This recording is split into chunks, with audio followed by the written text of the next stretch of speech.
Field from Oconee County. The U.S. Supreme Court is about to hear a case on gerrymandering and hand down a very important decision. But gerrymandering originates with the state legislatures.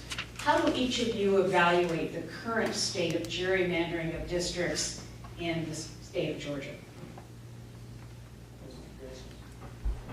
Well, I think this is an issue we can both agree on in terms of our district. It looks kind of like Pac-Man, and I think you might have even pointed that out. So that is certainly, I think you could say that this district is gerrymandered.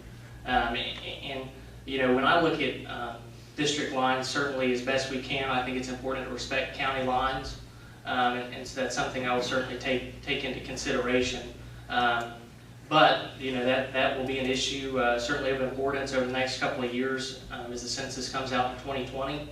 And certainly we look forward to seeing those issues come forward in the General Assembly. Thank you for the question.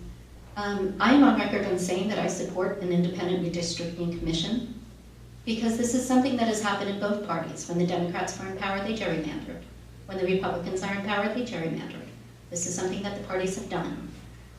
As a lawyer, I watch very closely what happens at the Supreme Court because I know that it's one of the checks that we have in our federal system.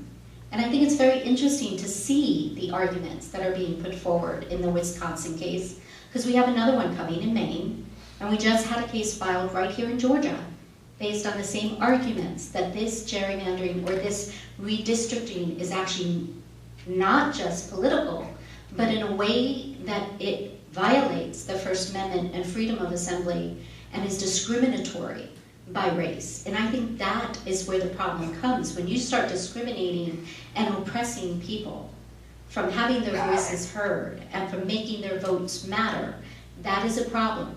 We cannot have representatives who are selecting their voters. That's not the way our system was supposedly set up. Our system was set up so that voters choose their representatives, not the other way around.